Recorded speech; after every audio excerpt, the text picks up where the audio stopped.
So getting disability and chronic illnesses, many of those inflammation and autoimmune diseases should not be in a medical system.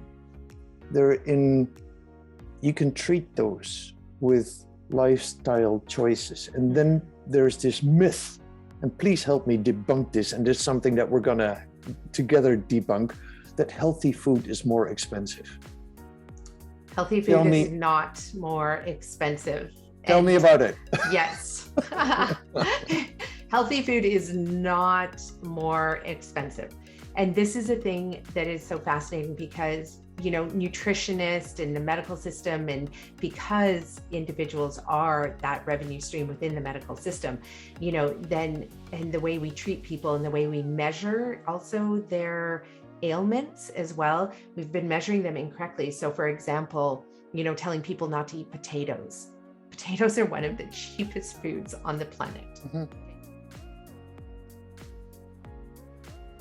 Hi, everyone, and welcome to the Eat Real to Heal podcast. I am your host, Nicolette Richer, and today we have a beautiful, wonderful, smart, inspiring, dedicated, world-changing guest, and that is BE Alink. Now, BE is the inventor of Alinker Bikes, and you have to check out these bikes because they are incredible. They are a vehicle for social change, including BE herself, and BE is the creator of the reverse design way of approaching the world. BE is a paradigm shifter, edge walker, and developed the reverse designs life practice. So stay tuned for this show to learn all about that. I love the work that BE has done in the world. She has traveled all around Africa, Afghanistan, Sudan, Ethiopia, everywhere, Kosovo and Indonesia. And she has gained appreciation for building the power within communities as a result of her life-changing work. The common theme behind all of these projects is connecting people with each other by creating meaningful work and social context through which people can actively engage. And this, of course, is all based on who we are as humans, and it's also based on who we choose to be. So this is going to be an amazing discussion. More things that you should know about BE. She founded the Alinker Family Farm, which has been in existence since 2019. And now the work that BE is doing is to combine the Alinker Bikes, an incredible technology that was designed to help people with mobility challenges be able to get out into the world, be mobile, be active, be adventurous, go places where they could not normally go due to having a disability.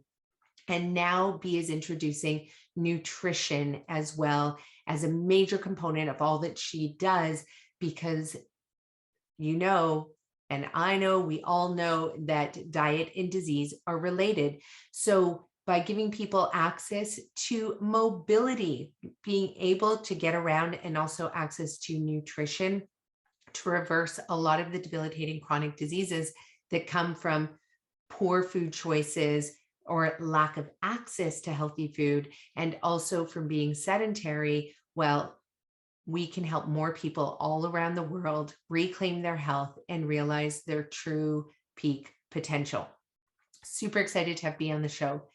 Now, before we jump into this podcast, I definitely want to let you know about what we are up to, because we've launched our nutrition and detox coaching program, and I encourage you to sign up for that, because when you do, I'm going to be teaching you through live coaching every 2 weeks for 6 months how to be able to coach clients to use food as medicine to reverse their chronic diseases. Who doesn't want to learn how to do that? You can do this program if you just want to help yourself, but guess what? You'll be so inspired with the science, the knowledge, the skills, and the art of being able to use food as medicine to successfully reverse chronic conditions like autoimmune disorders, diabetes, heart disease, infertility, and more. And you'll want to go out and support your community as well. The second half of the program is all dedicated to you launching your business. So we're going to take you, even if you've never launched a business before, I'm going to teach you exactly how to do that, for how to register your business name and how to build a website and do your social media and attract clients, and also find your niche. So I really encourage you, if you're looking for a career change, or if you just want to add additional revenue streams to your existing income, then sign up for our nutrition and detox course, because we are building an army of healers, and we want you to join our team so you can be supporting clients all around the world, companies. You could work for organizations, you can build a nonprofit, you can do so many things with the knowledge that you are going to gain in this program to be able to give back to the world in really incredible ways. And so together we can crush this chronic disease epidemic that is upon us. So head on over to our website. The link is below in the show notes, and register today to be our nutrition and detox certified coach. We've graduated 3 cohorts of students already, and we want you to be the next. And now stay tuned for this wonderful show with BE.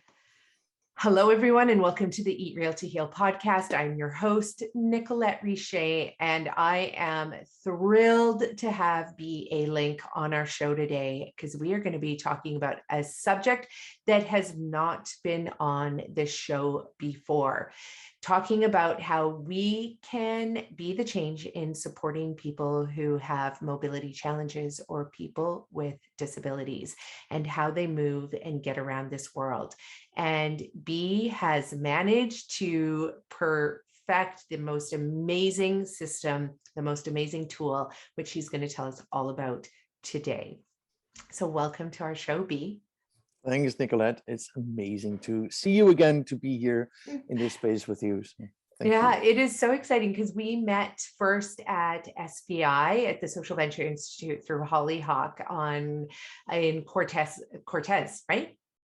Yeah, 8 years ago or something, it must be. I think. Yeah, that was Something a while like that. ago. Yeah, and I think your business, were you still in the patenting phase of the? I was still in the prototyping phase at that time. Yes. Right, yes. right. So let's start by having you tell everybody exactly what it is, the beautiful service and tool that you provide to the world. All right. So, service. It is a service, and a product. It has become a service, I guess. As a company, we are providing services. But yeah, so the Alinker is a 3-wheeled walking bike that has 2 wheels in the front, 1 in the back, overarching frame with the seating assembly on top of it, and it's got Ackermann steering, same steering as a car, to make it comfortable and maneuverable. I designed it not like most medical devices are designed as a technical solution for a body with a problem. We are not a body with a problem. We are whole human beings who like to be engaged and active. But this medical system treats us as a body with a problem, and that has a lot more added problems to it. And if there's one thing that I've learned in doing this company, is that isolation is a way bigger problem than the physical stuff that people deal with.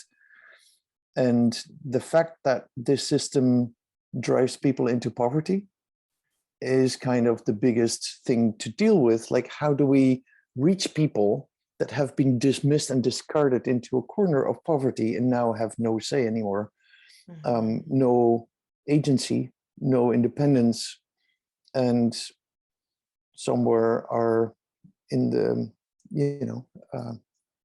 in isolation. And we don't even know about how many people are dealing with that, because we don't hear them. No, we don't hear them at all. And that's the hard thing, is that, in public health, they have all these statistics on everything, but it's true. Like, if you're not hearing from somebody, their voices are not being counted and heard. And then, of course, we design these systems to support the people that do get heard, but not the people that don't get heard. Yep. And what I'm so blown away by the Alinker is the fact that, up until I saw your product, the only thing I knew about for people who had mobility challenges or people with disabilities was, a scooter or a chair, a wheelchair, which really, I mean, the most amount of movement that they're getting when they're sitting on these is, using their fingers to drive the scooter or their arms for the wheelchair, but their legs don't get any movement. And so and I was so shocked that nobody had thought about this before you. And so can you go back to the beginning and let us know? I love the story of how you first thought about this. Well, the environment is an environment of liability. The medical system is like, get used to the wheelchair, at least nothing will happen to you because you cannot fall and that kind of stuff. But of course, a lot will happen to you when you use a wheelchair, and you can still use your legs, but you're appointed into a wheelchair. What happens to you is that you lose the rest of your mobility, because what you don't use, you lose muscles, also balance and everything. You are likely to increase your weight when you're constantly seated. You're likely to have increased chance for diabetes, heart disease. About 80% of people that have disabilities are on antidepressants, because that's how our society treats people with disability. It's not a nice zone to be in. And to be clear, people with disabilities is not is a lot wider than what the eye see, because a lot of disabilities are invisible yet impact the mobility. For example, neuropathy, chronic pain, arthritis. These are all things that impact mobility. You don't see it, and then when it's not visible, people don't know how to think about that. And I actually had people share with me that the Alinker is not just allows them to go out and to do things again, but also allows them to talk about their invisible disability without any stigma. Because the focal point is a cool bike. Wow, what a cool bike. And it is a cool bike. Like, I saw a picture on, I think it was your Instagram, of the bike next to a kid's scooter. And it's not even that much bigger than a kid's scooter, actually, like when you look at the length of it. And it looks like a super cool, awesome device, like, something that I can see hipsters running around on. And and how very awesome to make something that is very cool for people who have mobility challenges. Like, I just think that is brilliant. And what I like about it is that it messes with the assumptions that people have about disability. It totally What does. a cool bike. Why do you need it?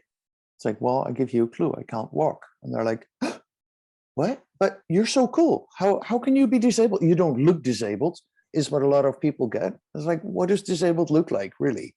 That says everything about your assumptions and not about what disabilities are.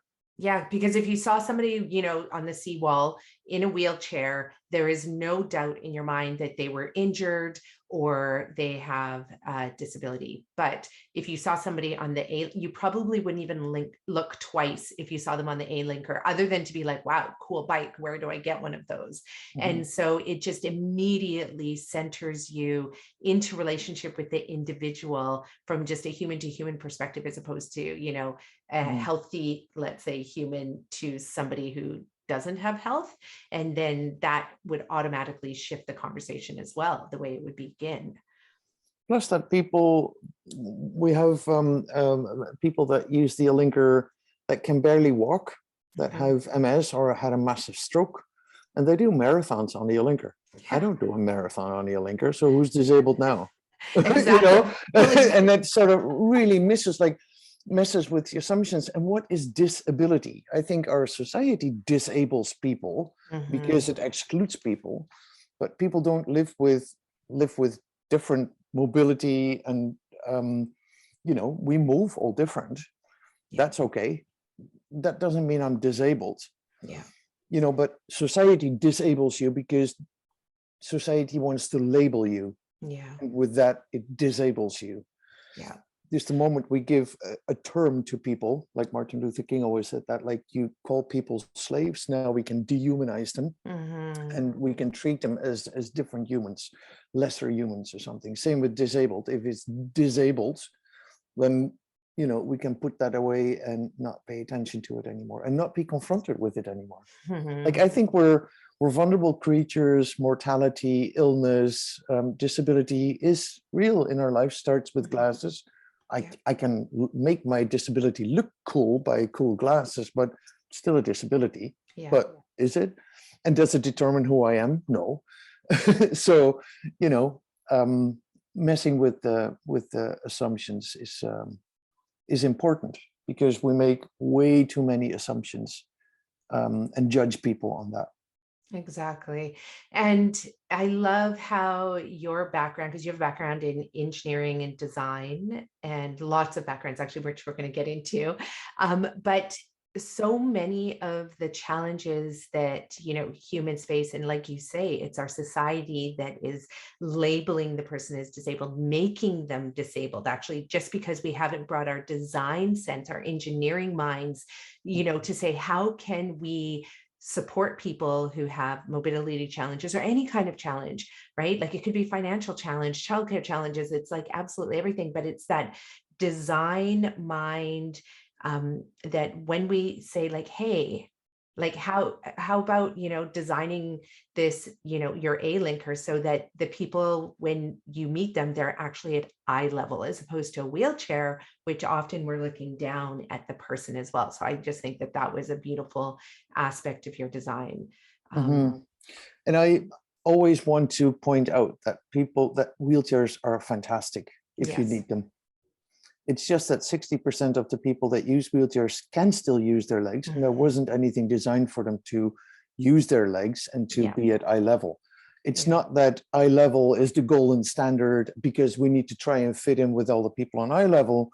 I think the temporarily able-bodied people that look down on wheelchair users or exclude them are the problem. So let's put that very clear there, because wheelchairs are totally awesome and give freedom and agency as well. Right? No, it's not like this is bad wheelchair, good Alinker. It's not that at all. But it's also just looking, and I fully agree with you there 100%. But it's also, I remember reading in the book Glimmer, which is a brilliant book for anybody who wants to read about how people have used design to change the world. And it was also just, going back to the wheelchair. And 100%, like I always say this, medications are fantastic when, we don't have any other options.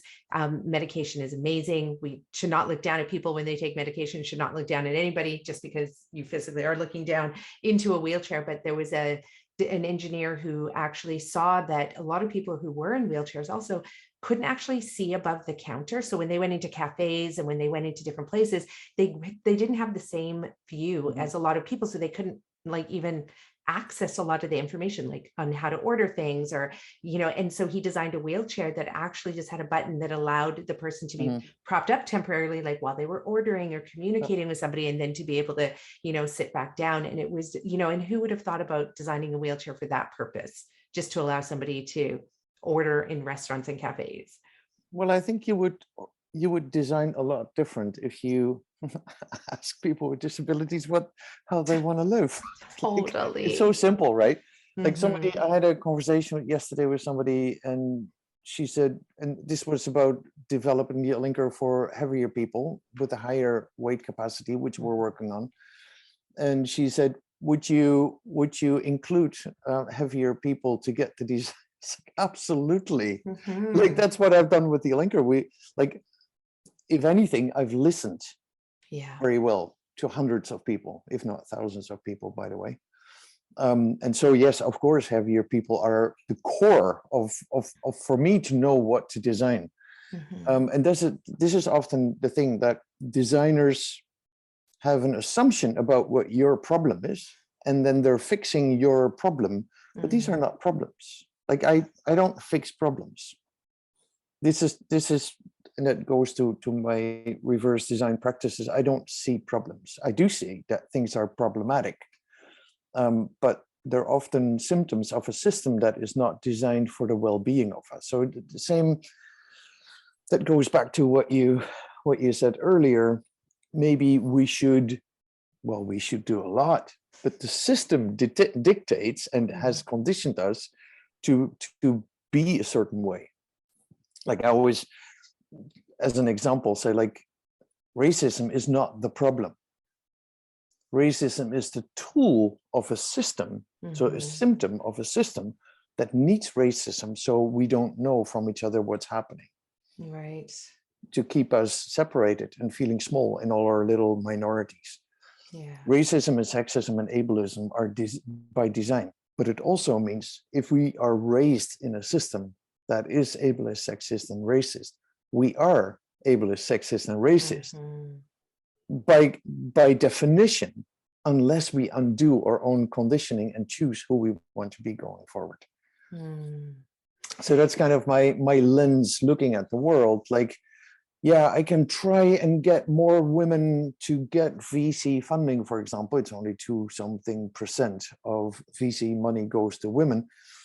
But which women want to really be included in that process? Because it's a traumatizing process. It is. And it's really not, because it's not meant for us to thrive. No. It's meant for a few guys to thrive, and that's exactly what you see. So why would we want to be included in a system that is traumatizing for us, that doesn't welcome us? So I don't always, when there's a problem, I'm like, is that really a problem? I don't think so. It's a symptom of that system. Why would I want to engage in that system if it's not designed for us to flourish? And then you can turn around and have, without the constraint of the problem that you're looking at, you can be free in thinking like, oh, we need to create some healthcare here. That's not healthcare, that's sick care. Yeah. And then you can turn around. It's like, what is healthcare? What is really healthcare that would support all of our health and wellness without exclusion?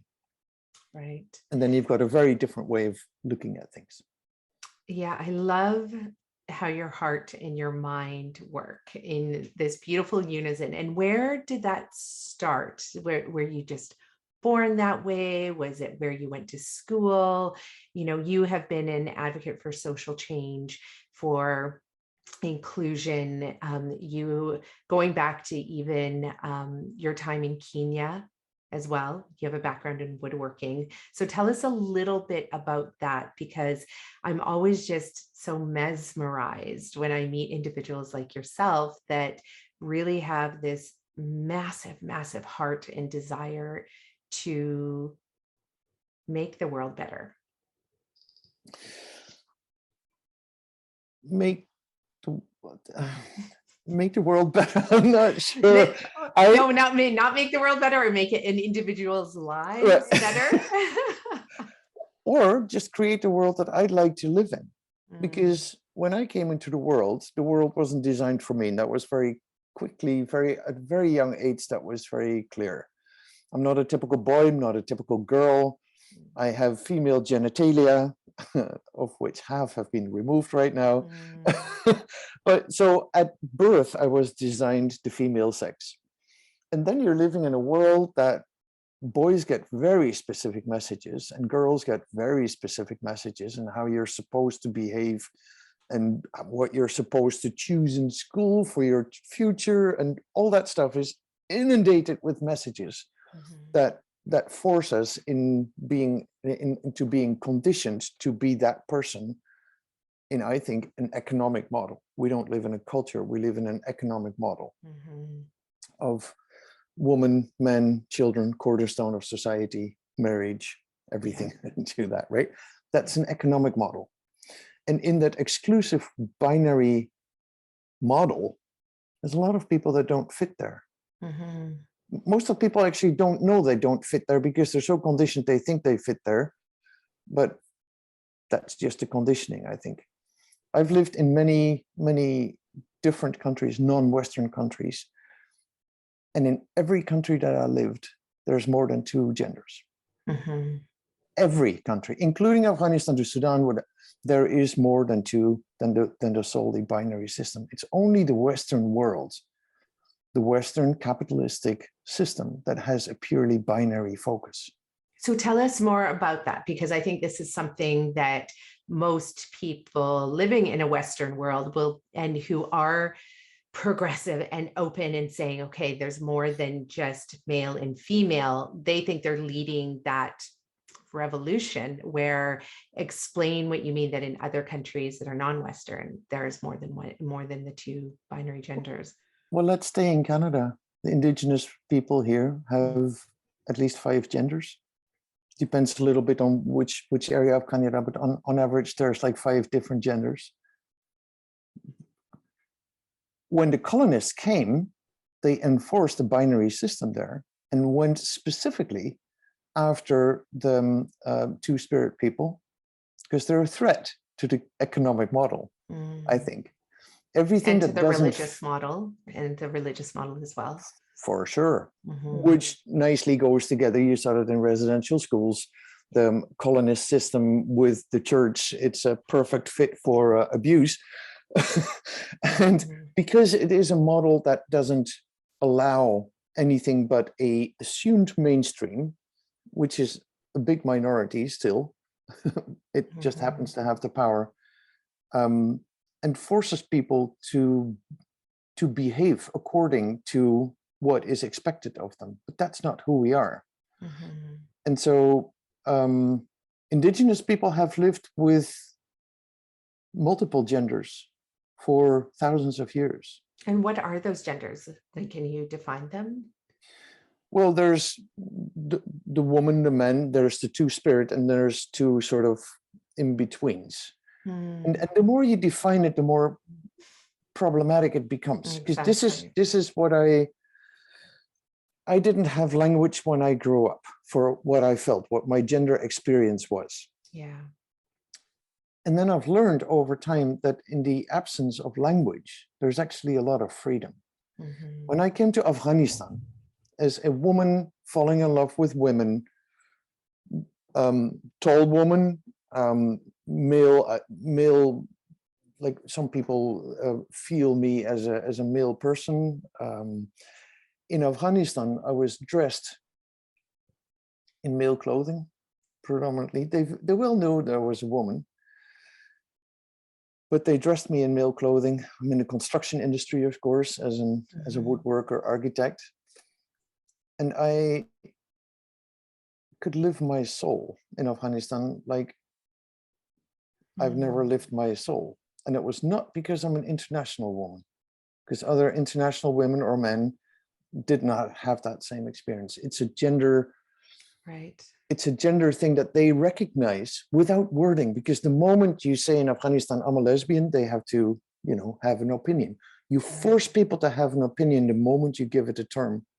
Right. So I have actually learned that the absence of language gives me freedom to be just me. Yeah.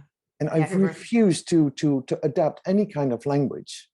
And if anything, Two-Spirit would be the closest to me, but that's not my term to use. That's an indigenous term here. And I do not want to use that or appropriate that, because that doesn't make sense. Yeah. Right. So, but any other culture, and deep down, I think we were all indigenous people somewhere. Yes, until the capitalistic colonizing system started colonizing the world and came with an economic model to take over cultural and communal systems. That's where I think we got a little bit lost, we as in the white Western world, in trying to live an economic system rather than a communal system. Then it became transactional, because we've got an economic thing instead of a relational thing, which is community, and you look after each other. In the capitalistic world, we've been made to believe that I, as an individual is more important than the well-being of the community. How on earth can we live that way? That is completely, like, you just say that out loud and then it's like, what? I know. But then you can have people that say, like, I want my freedom, even if it's over the back of other people, because I have learned that my right is bigger than the well-being of the community. That's not freedom. Freedom comes with responsibility to a community that you're part of. The community gives, the community takes, but you are together making sure that this is a good environment for everybody in it. We've completely lost that in the Western world. Yeah, and I feel that so deeply. I mean, I already have, I have 3 children that, again, even just labeling them my children doesn't even feel right, because they are, they are children, humans of this beautiful world that we live in. And I'm not the only one who raises them. I mean, my community raises them. The beautiful people who mentor my daughter in photography have a huge influence on her and her decisions. So I do love what you say about how language is so limiting, and it takes away from our, our heartfelt feeling about that relationship or that experience. And then it does, if you put that word on it, and then all of a sudden you feel like the closing in and the judgment and the expectation settle in, as opposed to exactly what you said, that freedom that comes from actually not naming it.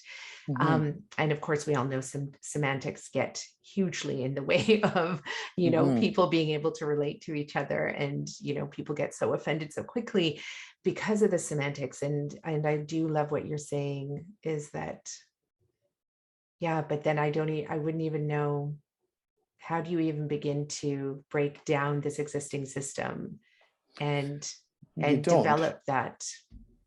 I think you don't, because the system is not out there. I think the crux is that we realize that we are the system, as long as we're acting as conditioned people. And the work to decondition yourself, like, I'm not good enough. That's probably not what I told myself. That's probably a message from my mom or school or a previous employer. All those messages that relate to scarcity, not being good enough, not being worthy, are not my messages. But you have to decondition yourself to start learning to trust what we actually deeply know in ourselves. We have a deep knowing of what's wrong and what's right. We have a deep knowing, not so much what's wrong, but we have a deep knowing of our truth. We just have not learned to listen to that. And our whole Western science system tells us that we can only believe what we can prove. Right. We don't need to believe what we can prove, because we can prove it. Certain things are just provable, right? Yeah.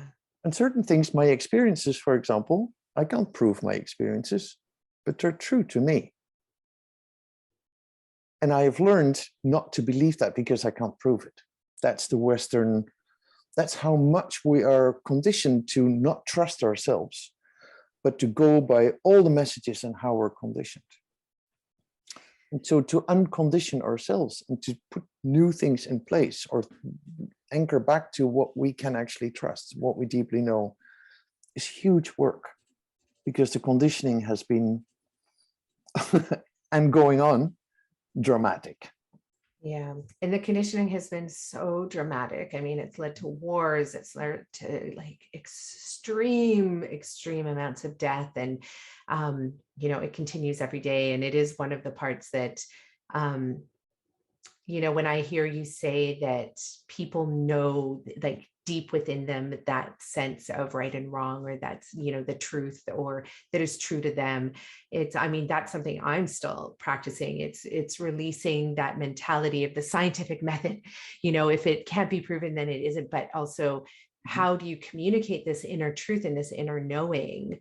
Because that's the first often response you get from others is, well, prove that, right? And it's like, okay, well, I can't prove it. I just know it to be my experience. And so then it, goes into, again, separation, and, further trauma and drama. And, so yeah, the question I have is, where, besides the unconditioning, the deconditioning happening within yourself, where and how can we support that deconditioning in a, community level, or just in a family level, or, even. I think it's by example. Like if you choose to be a kind person, I always say, and really try to be as congruent as possible, which is kind of impossible if you live in a city, in a Western city, because you go to the supermarket, there's maybe 3% of the product that I can actually buy, feeling good about myself. And sometimes I do buy mushrooms in plastic, but it doesn't feel right. Yeah. And with all those things, the more you're aware of that, the more it actually traumatizes you. Yeah. And the harder it gets to get the foods that you want that don't traumatize you when you buy them. And then still have to wonder, like, where did those mushrooms come from? Who was like, all those things. Awareness is a pain in the ass, because the more you're aware of things, the more you start feeling them. Yeah. And this is where the crux is. And if I decide to be a kind person and as congruent as I can be, I don't focus on the systems.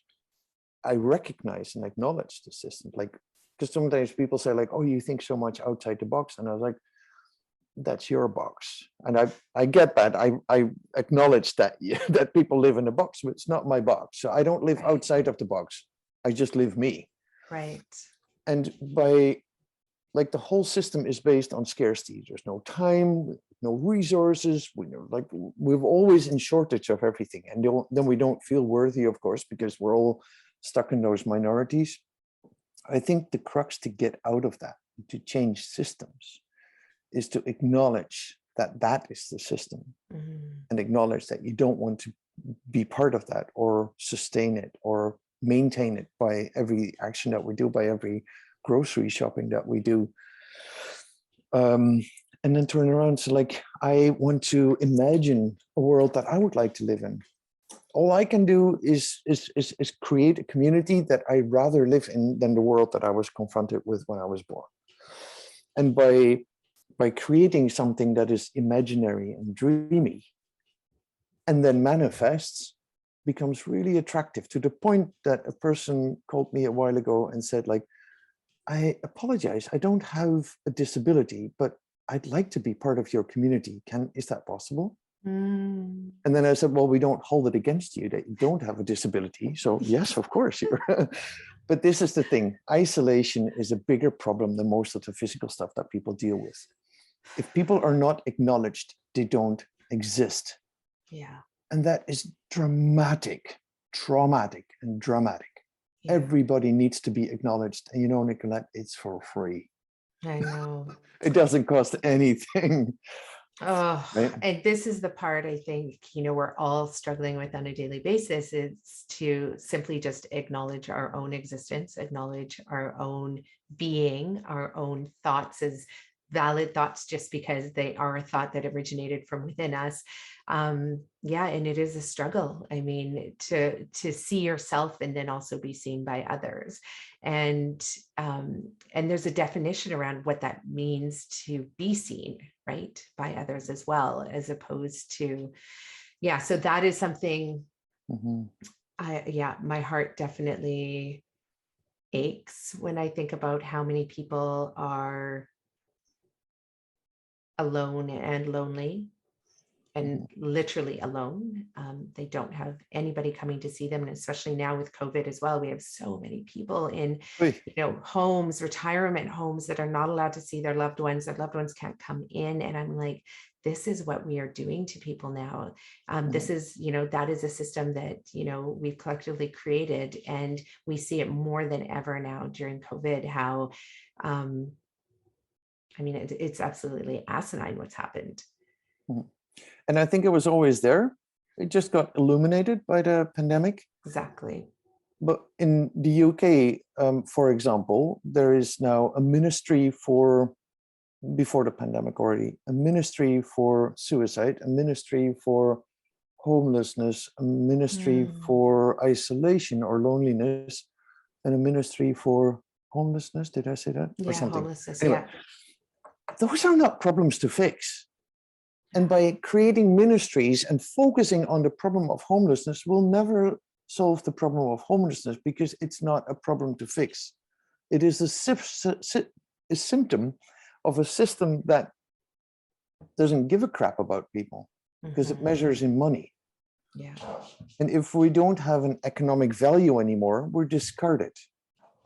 But the economic value can also be redefined. Like me as an employer, we have half our team are Alinker users, people that were unemployed before, except for one who did have employment. But it's up to me as an employer to value people and to facilitate in the work environment that everybody can work with us, regardless if they got MS flares or I don't care. Like those people, it's up to me to facilitate that as an employer. So it's the economic value is also defined by who is economically viable. Like women clearly are only 23% less viable because that's the salary gap that's there. I mean, it's right in front of us how we're being valued. I know. And so that system values us that way. Why do we want to engage with that system? I know. And versus if we were to value people simply just for them being them, or value them for, I mean, the kindness that they, share with others, and the care that they're able to give to others. And I mean, just imagine what our society would look like if, we valued people and things like that versus, simply just for existing as well. And taking the time to learn about the beautiful gifts that they have as well. Like that's the part that we're just moving so fast all the time. And I'm always so surprised. I love when I talk to somebody and they tell me about, the beautiful things that they've done, or just taking the time to even learn more about you and knowing that you did woodworking in Kenya with, street kids. And how beautiful of an experience was that? Yeah, that was special. That was very special. And where did you come up with the idea for that? Well, it started when I was very young, when I was 5 or 6, and my mom lost me, didn't know where I was. She learned to go to the next piece of scaffolding. I was always hanging with the carpenters. And so that was very young. I love woodwork, and I've become certified woodworker. And then my back couldn't hold that physical work. So I became a restoration architect, still with the woodwork focus, but not in the execution as much, more in the design of the restoration. What was the question? I just wanted to share. I would love to just hear your story, just about how you ended up in Kenya doing woodworking with that lived on the street. Yeah. I was a restoration architect in the Netherlands, and getting a good career, having a house, having a job, or a car, like, all the things that are expected. And everybody was like, oh, you're finally getting somewhere. And I felt more and more unhappy. I was like, this life is leaving me. And I'm, my mom took me on a trip I went on a trip with my mom to Florence. And as an architect, of course, I studied Florence and Italian architecture and And one moment, one of those things that we visited was the big Medici Chapel. And the Medici Chapel is an sort of obscene illustration of what we can all do, because there's like all the paintings with heavenly blue against the dome. There's the golden rims around it. There's the massive marble statues, and then there's this incredible marble mosaic from all over Italy, the most beautiful, really. And altogether it was dead ugly, because it was a show off of wealth, and it wasn't anymore about like if you go to the small Medici Chapel that is made by Michelangelo, it's very sober, and it's the first things of manierism, and it's like tangible, and you can feel it as like, wow, it's so subtle, it's so beautiful. And go from there to the big Medici Chapel, and it's like, oh my God, this is like, it's an overkill of stuff, because it was showing off wealth, as the bankers, the Medici were. they just wanted to show off all their wealth, which also allowed artists like Michelangelo and whatever to be known and to build their and to make their art. So it's not just negative. Right. But so I was standing in the middle of the Medici Chapel, pondering on show off of wealth, and I was like, that's the people that I work for currently in the Netherlands. I just made a bathroom that they asked me to make a bathroom of $100,000 guilders at that time, but like dollars. And in a monastery where 5 families we'd done the whole restoration of the monastery to make new livable modern units in an old monastery without, raping the building, so to speak. And one family had asked me to keep the bathroom untouched because they wanted to give me a special assignment. So $100,000. And with all the force in the world, I only spent 86,000 guilders.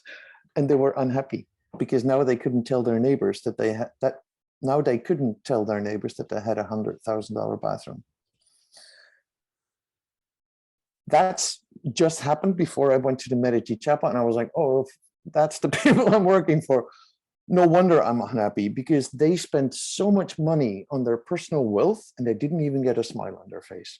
And right there in the Medici Chapel, I decided to sell my house, to give everything away, and to go somewhere else. Wow. And then I, in the Netherlands, in the Catholic Netherlands, I was raised as a Catholic somewhere until my mom ran out of the church when I was 6. But she had worked with some missionaries in Africa, and Africa is under the Netherlands, and that's a very direct line. And I was like, I'm going to go to Africa. So long story short, I ended up in the slums of Kisumu in Kenya. And I never prepare anything when I go somewhere. So I just sit there, and as we say in the little part of the Netherlands where I'm from, farmers, of course, 1 and 1 is 2. we watch the cat out of the tree. We don't jump into the tree to save the cat, but we watch, like, oh, it's the cat in the tree. Is there a ladder? There's no ladder. Oh, the cat can come out his own way. Okay, don't need to do anything. So that's the principle of watching the cat out of the tree. So I sat there in the slums on as the highway of walking people with big things on their heads was passing by. And I'm a carpenter. I was there to set up a carpentry. That was in that project where I landed, was the thing that I was going to do. And that was right in the AIDS pandemic. The whole middle section generation was affected. 1 out of 3 people were affected at that time. And of course, nobody died of AIDS because that was a huge stigma. So I saw people dying left, right, center with funerals everywhere, and people in the slums didn't have the money for a coffin. So you're already living in the slums. You're already and the family having to live with the stigma around AIDS and that young people die. On top of that, you don't have the last dignified moment of having a coffin at your funeral. That to me is a justice issue. And then I saw that raw timber was really cheap. Planed timber was very expensive. I was like, I can plane. So I taught street boys and girls to plane raw timber into planed timber, and we made coffins. Wow. Very cheap coffins, but people had coffins. Nice coffins too, of course. But that's kind of like just looking what's there, combining things, not adding anything new. Especially not as a European coming to bring, helping the poor Africans. Yeah. Screw that. Like I learned so much in Kenya, the joy that people had together. We had so many parties in the slums with dead poor people, but the clothing was nicely ironed, stacked up, beautifully done, like in tiny little huts. People were happy, were proud of who they were, something that we Westerners have not learned. Right?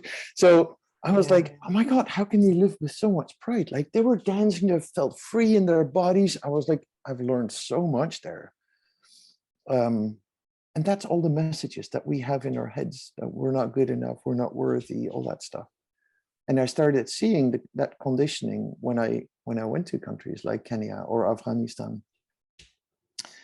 How much we have to learn. When we talk about our authentic selves, you hear that so often that people say, oh, bring your authentic self. We have no idea. No. We have no freaking clue what our authentic self is because we haven't even started exploring that yet.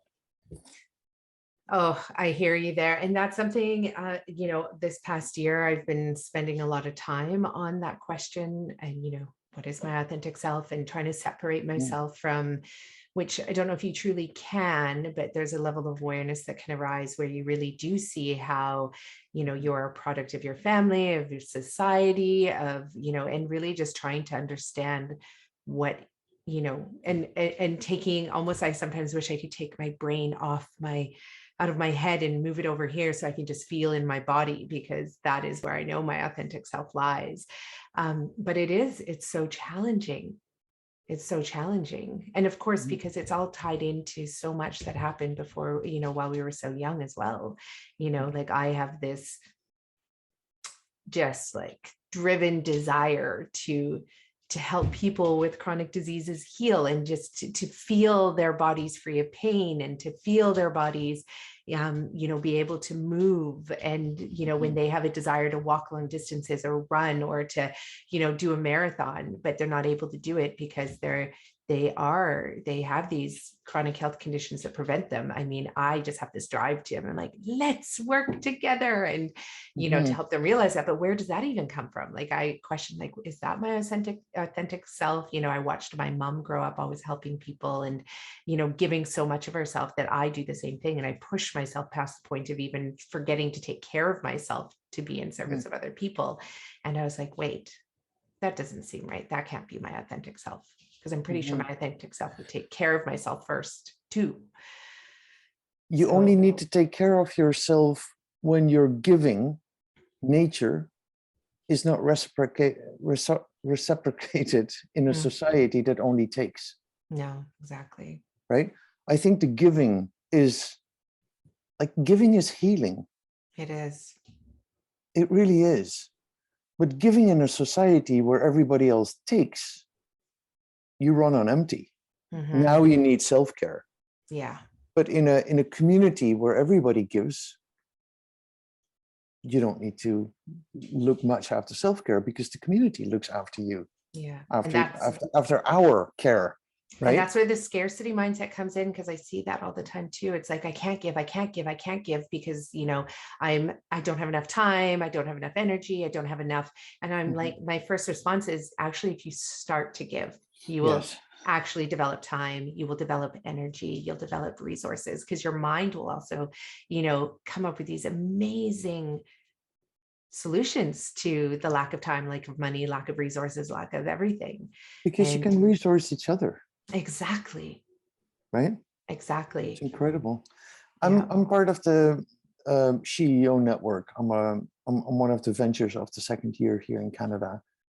Literally changed my life, because you're going from a transactional world where male investors say, like, you need to suffer a little bit harder because the risk for us is too big, to being surrounded by thousands of women that say, like, we believe in you. We want you to be successful. What do you need? Yeah.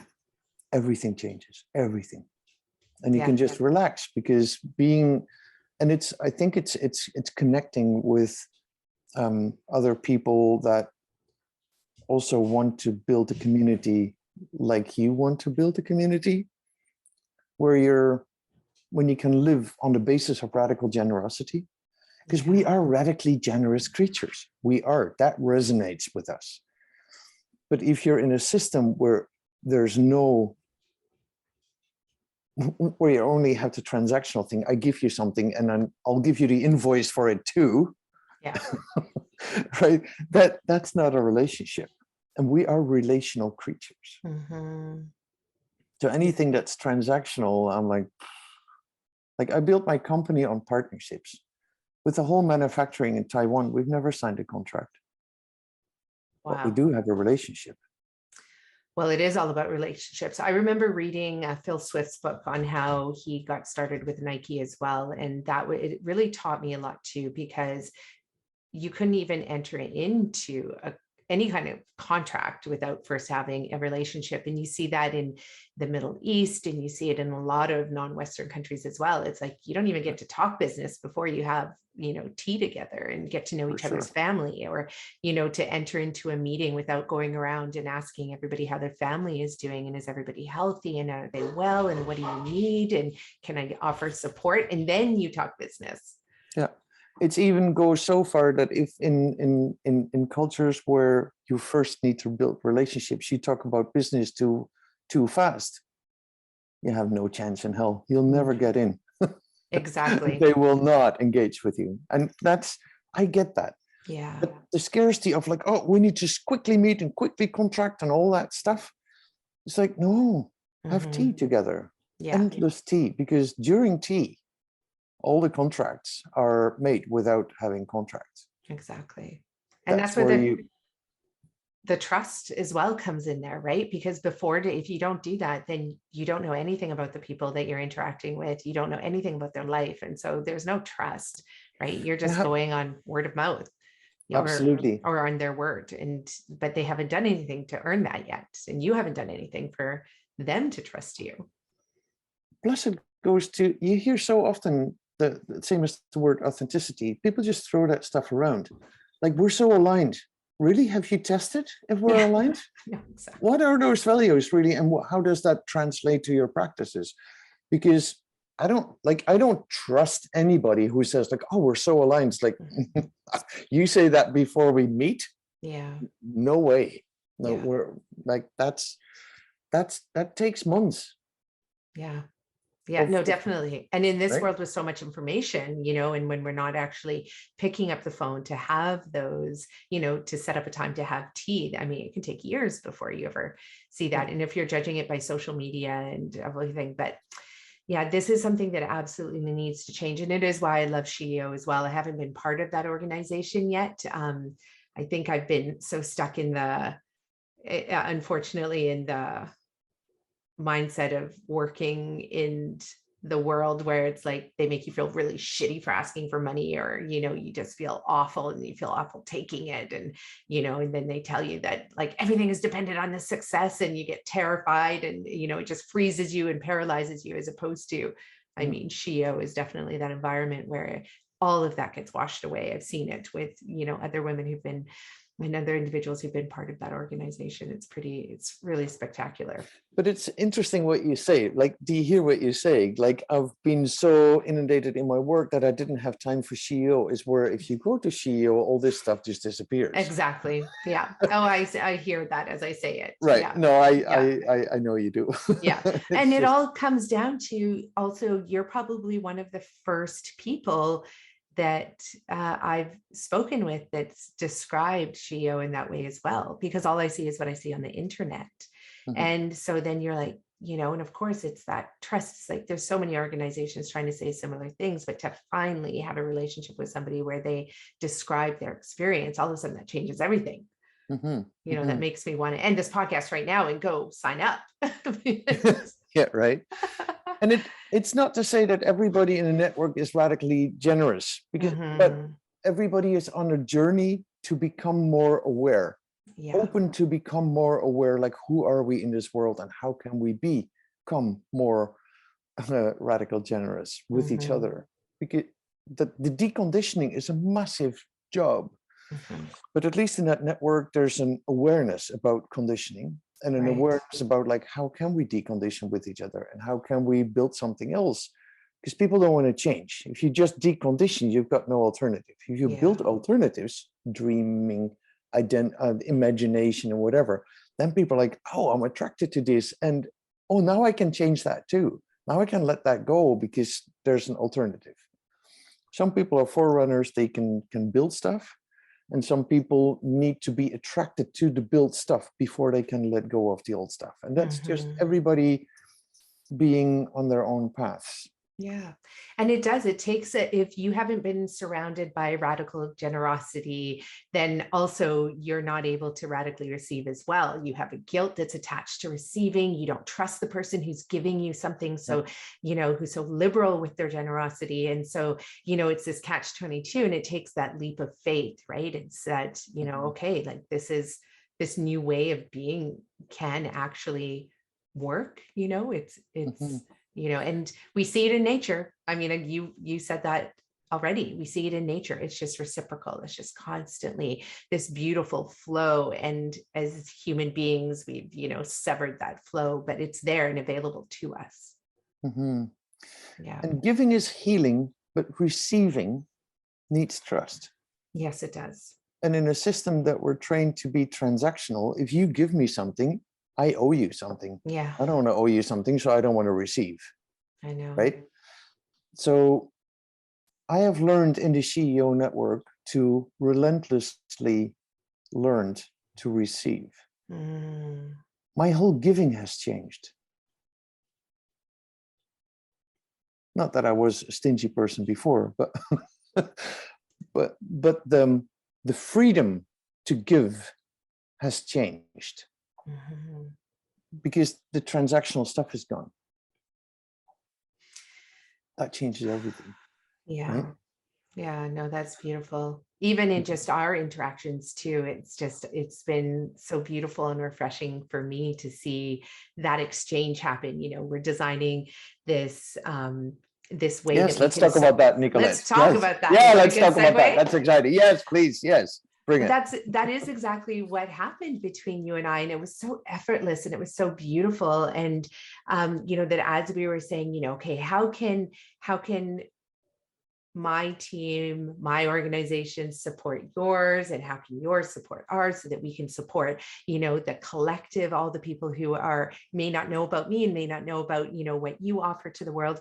But I just loved it because it was just like, almost like you were like, well, I can buy the course, for my audience. And I was like, well, but I can just give more to your audience. That would make it so much easier. And then it was just like, and it wasn't a competition. It was just like so easy to give, right? Because you're making it so easy to give. And, it was so beautiful. And I was just like, oh, why can't life be like this every day? And the answer is it can be like this. It can be. Yes. Every single day. Yes.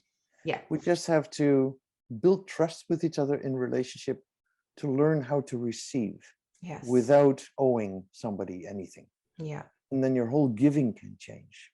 Exactly. And then we can share resources and things are that effortless. Yeah, that effortless. Mm-hmm. Yeah, let's talk about that a little bit because yes. Let's talk about what we are crafting right now. And that is, I work in the space of working with individuals who have diagnosed chronic diseases like diabetes, heart disease, autoimmune disorders, mental health conditions, a lot of depression, anxiety, panic attacks, and more. And you're working with individuals who have mobility challenges and people who are disabled. And so you've, created the Alinker, which allows them to, be able to get around and participate in all of these beautiful ways, whether it's, just going to the grocery store and being able to move your body and being fully supported in the snow. That's what I also love about the Alinker, is that you can use it in all weather conditions. And then when you had said, well, I really want to, that you're moving in that space of where food is also important as well. Right. And for me, when you reached out to me, I was like, of course, the Alinker is so perfect for so many of my clients because, they have to use food first to get to the place where they can move the body. But what if we had the Alinker and food come together? Like just that healing would just be like explosive and happen so much faster. And so now we're talking about creating a program where we can support each other, which I think is fantastic. It was so interesting when I met you 7, 8 years ago. You were only about food and I was only about mobility. You have added mobility and moving and active, being active to your whole program with the 22 million tour. Strong, the tour. My run bike across Canada and helping other people get mobile and active. Exactly. And so in the years that I've done the Alinker, I always talk about that sick care system that is, takes care of sick people. You can question how much that needs to be focused on medication, but it's definitely not a healthcare system because it's reactive and it kicks in once we're sick. So that's a sick care system, not a healthcare system. But the moment you call it for what it is, you can recognize you don't have healthcare. And we break down healthcare. We have over time broken down healthcare in mobility, community, and healthy food. And then building the company to have access to mobility with the crowdfunding campaigns, with the 0% rent to own, to a high quality device, to community with the Alinker Academy online courses, with the crowdfunding campaigns, which we now completed 209 of them or something. And that created a whole community of people showing up for each other. And then access to healthy food, but creating access for us is the crux as a company. So creating access also to healthy food, also building a partnership with you. Like, how can we give people that have chronic illnesses, because it's not just mobility challenges, there's so many people with chronic illnesses and with mental illnesses. And one comment I want to make about mental illnesses in this time, if so many people have mental illness, it's a systemic thing. Again, it's not the problem. To be a bit of a shitter, I always say, like, if you don't have a mental health issue in this society, there's something wrong with you. So I actually think that having a mental illness is a symptom that there's enough humanity in you yet that you get crushed by this system.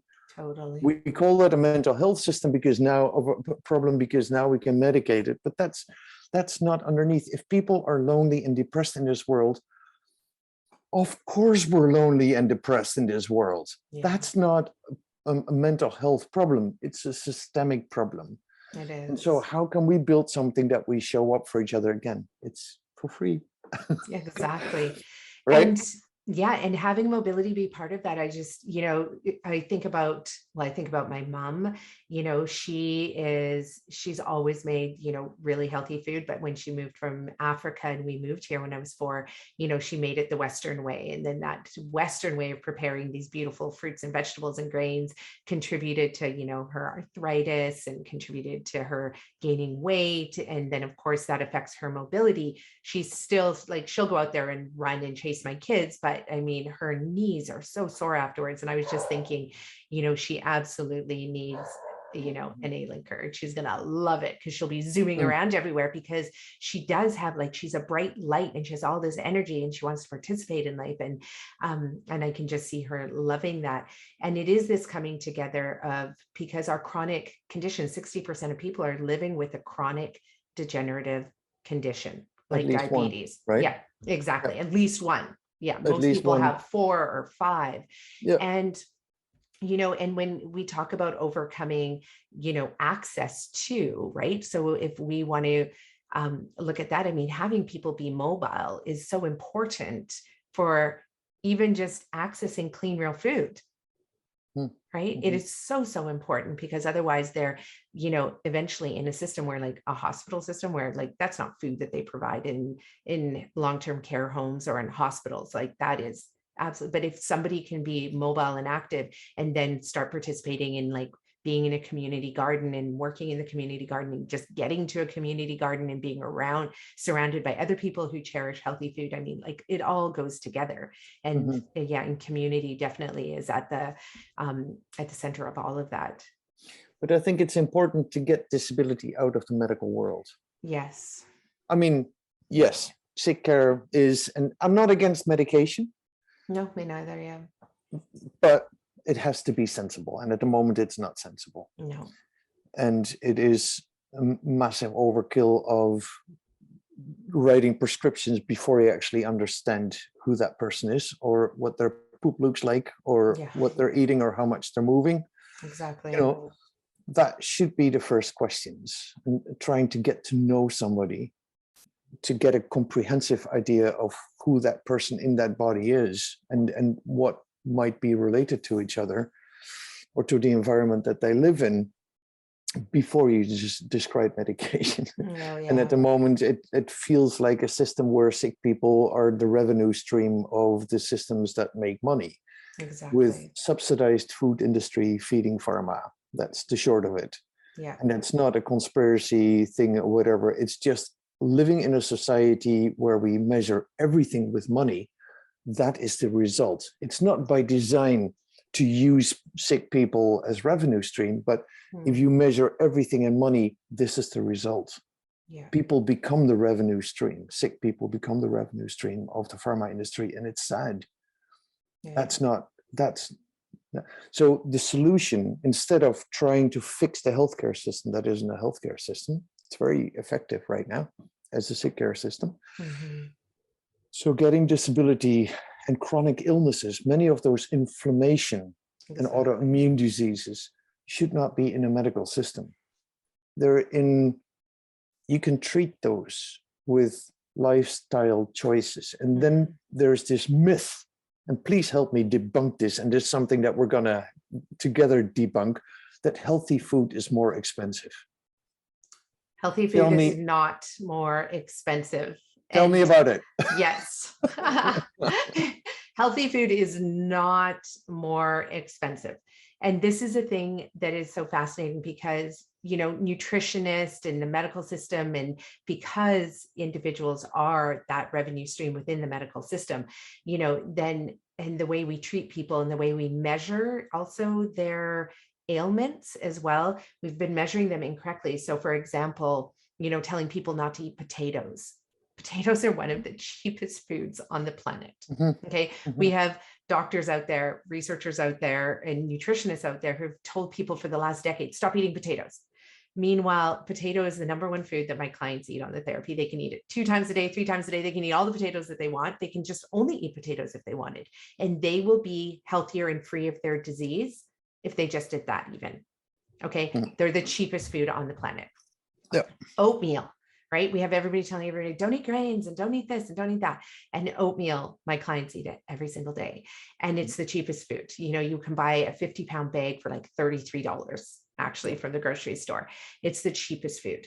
And so, you know, we are in this place where health as well is an economic advantage to a lot of people. And I love what you said about being part of that revenue stream. And I think it's almost the first thing that individuals need to, you know, put that stake in the ground and actually say, I no longer want to be part of that health revenue stream or sick care revenue stream.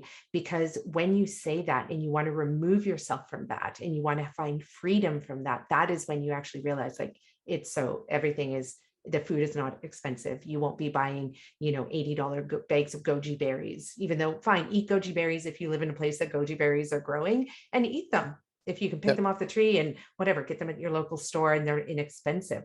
But ultimately, you know, eat lots of squash, eat lots of zucchini, eat lots of carrots. Cheap. It's cheap. Healthy. Yeah. No, and you don't need to add the expensive olive oils. Like everybody, you know, treats olive oil like wine now. And you don't need to add any oils at all to your food. And the food will be actually even more delicious. You don't need to buy that expensive pink Himalayan crystal salt. In fact, no salt is what liberates my clients from their chronic conditions. And it's knowing that, you know, it's not sodium we need, it's potassium, and potassium comes in abundance from these very inexpensive foods that are in abundance all around us, no matter where you are on the planet. And most people, you know, they say, oh, it's so hard to get food. And there's so much food that we just step on and we mow over every single day, and it's free and available to us. But of course, it's, you know, we've been raised in an education system that doesn't even know what food is.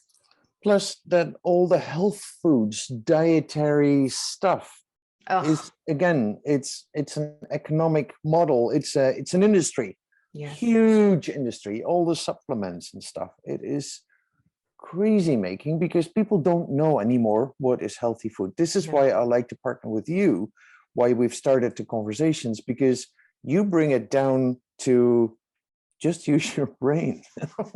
Yeah. Like it's right in front of us. Yeah. Right? Oh, Don't, yeah. like it's not that complicated. No. If your mind understands that that's real food, it's real food. Yeah. If your mind can't understand how processed that is and what's still in there, your body probably can't understand that either, and it gets confused and it starts making the wrong sugars or like whatever. But just bringing food back to real food, honest food. Yeah, and it's about that decolonizing our food system, really, because it is through thinking that we need flour to make these beautiful cakes, to make these, different pastries that are so expensive on a shelf. And ultimately, I mean, you can use the whole food, the whole grain, the whole everything, and you'll get a meal that you don't need to eat as much because it's so filling, because it's so nutrient dense. And so then you're not in this constant starvation mode where you're just like filling your face with whatever's in front of you because your body's looking for nutrients. It's so beautiful. So you spend less time in the kitchen, which spending time in the kitchen, we need some people to spend more time in the kitchen, but ultimately, you can spend less time in the kitchen, more time with your family. And so it's about freedom in all areas. It's your bank account becomes free. Right? Your grocery bill is probably one of the most expensive bills, that a lot of people have right now, next to their mortgages, if they're, if they can have a mortgage. And so, it's freedom from all of these systems that have been created that have created the symptoms, which are the, lack of mobility and the excessive chronic disease in our households. Yeah. So what are we going to do? Nicolette, what are we going to do together? Yay! Sure, let's talk about that. Yeah, so we are... We want to invite people, right? And this might be a first invite, like laying the foundation, what we actually want to do. So what is it going to look like? Yeah, we discussed this offline already. So. Yeah, exactly. So we are going to be offering a course. So it's a 5-week program. It's actually a 6-week program, but you'll have access to for life. And we're going to be inviting people to participate in that program. I'll be meeting with everybody once a week to answer any questions, because there's so many questions that come up around food, right? Like, should I eat this? Should I eat that? And we're going to be dismantling all of that. So it'll, just like you said at the very beginning of the show, that within yourself what is healthy food. And we want to get people to that place where they just know it and their body craves it and it just loves it. Like your brain's going to light up. It's going to be beautiful. And so then we're going to offer weekly coaching for everybody as well, so we can answer all their questions.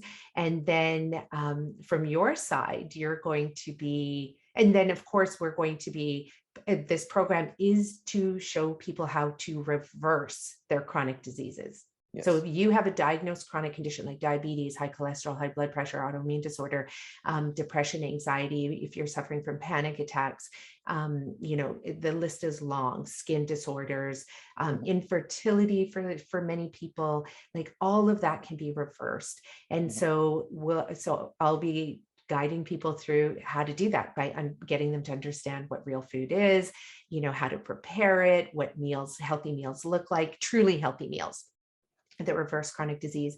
And then I loved what you had proposed, B, is that we are going to be tracking the results as well, because that's really important.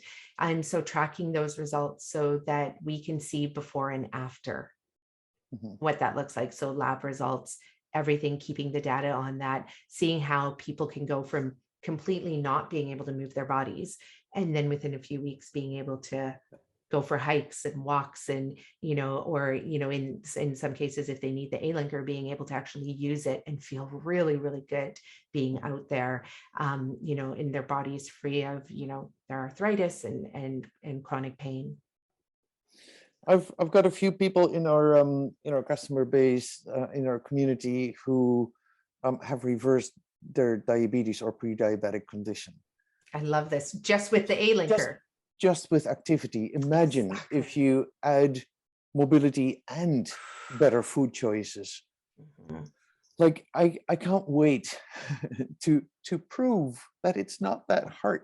And we can do this together. Exactly. And as the Alinker, we will pay for this course or get it reimbursed after you've done the 6 weeks, or get a big discount on your Alinker or something. We'll figure out something that we will subsidize for you to do this course with us, because I can't wait to get 10, 20 people or whatever that's going to be. Show, like, you do this, that is possible. Yeah. And now we measure, like, for example, the Alinker is $2,500 US or something. Yeah.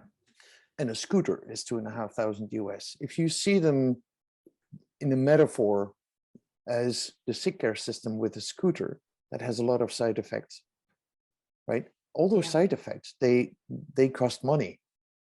Never mind your health or happiness. Oh, yeah. But beyond that, it costs money. They do have implications.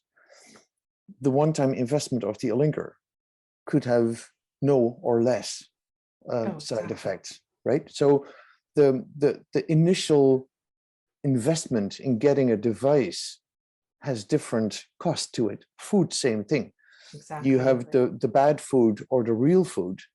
And this might be a little bit more expensive in the beginning because you need to switch stuff and your body needs to adjust and all that. We can deal with that extra cost. We can help you get there. If you see all the side effects that cost money that you then don't have anymore, then this is a no-brainer. Yeah. We just, by always focusing like, this is the problem and I want to fix it, we don't see the bigger picture. And this is what I love so much about what you're doing and how that is actually aligned with what we're doing, because we've tested that. Yeah. That is what helps us to learn, to decondition from all the subsidized non-foods, to actually take back our lives. Exactly. Take back agency over this body. I am in charge what goes into that mouth. Yes. I am in charge of my own health. And I don't follow diets, and I don't follow anything that's been sold to me by da-da-da-da-da. Yeah. And I'm in a community that I can trust people. I'm in a community where we support each other and like, keep going, that's okay. Yeah. Like, we're feeling, doesn't that feel good when you're like, we've got people that do marathons together. They spurt themselves on all the time. And they have a Alinker Racers group now that they share all the marathons, half marathons, Disney runs, whatever they do. There, and it's a community that encourages each other to be better every day. Yeah. So adding the whole food component in partnership with you to activity, I can't wait, Nicolette. Oh, I can't wait either. And for me as well, it's adding that mobility piece and giving having that opportunity available as well to my clients. It's, we know that 20 minutes of exercise a day for mental health, for diabetes, for heart disease, it has huge, profound effects, even without changing your diet. But then if you can't get out there because you don't have access to an Alinker or something like that, then how it's going to just take so much longer to get there. You can start with the diet that can help you along faster, but some people just don't even have access to this knowledge yet.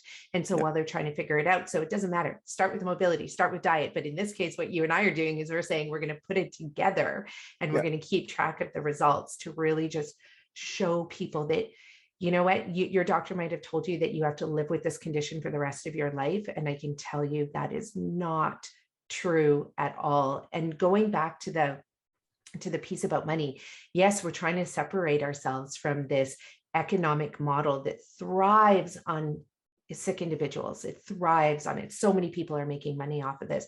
But what's beautiful is when you take back that agency, then actually you will see your bank account grow, because a lot of my clients, some of them are spending $30,000 US on medications a year to battle things that can be reversed in literally a month to 2 months. Yeah. MS is on average $65,000 a year. That's average. Yeah. Yeah. And that's driving people into poverty. into poverty. They're remortgaging their homes. They're choosing to not take certain medications. They're choosing, and of course, then life expectancy goes down. They're not participating with their family, in the stress too on the body and the mind, from bills like that. It's, Terrible. Yeah. It is. It is. And then lastly, Nicolette, on the 6th of April, you are my special guest in the Zoom call that we do about what is real food. Yes. What is real healthy food? Is food medicine? Yes. We have a series of 5 Zoom calls about sort of systemic issues beyond the Alinker. And the 4th one in that series is what is healthy food, with you as a special guest. I'm looking forward to doing that. I'm so excited to be there. And in the meantime, we will announce and ask people who want to commit to 6 weeks of doing the course together. Yeah. We do need a commitment from people to really follow through. And I was like, oh, it's nice. We're going to try that. And after the 2nd week, I don't have time for that. Don't need that. Real commitment. And you will lay out all the things that people need to commit to. Exactly. And then see if we can round up a group of people that are like, let's do this together. Exactly. Either Alinker users or wannabe Alinker users, doesn't matter. But bringing mobility and healthy food together in a way that is supported by 2 companies that want this to happen. Exactly. Yeah. All in the service of healthier communities, for sure. Absolutely. Yeah. Exactly. No, I'm really excited about that. And for anybody who, just listen to this and they're still thinking like, what am I getting myself into? Please know this is not a fad diet trend. This is not a diet or a cleanse or anything like that. This is actually just understanding how you can use food so that it is just part of your lifestyle forever. Everything you learn is, what you'll be then teaching to your families, your neighbors, your community. It's not something you just, can buy in a kit on a box on a shelf anywhere. This is literally learning about what real food is and its power to reverse chronic disease. There we go. That's yes. It. Yes. This was good, BE. Oh my goodness. I love it. Yeah, I'm looking forward to that, Nicolette. And it's I'm super happy that we did this podcast. So we sort of launched it out in the world. Yes. And then follow-up steps on the 6th of April. People can sign up for the newsletter on alinker.com.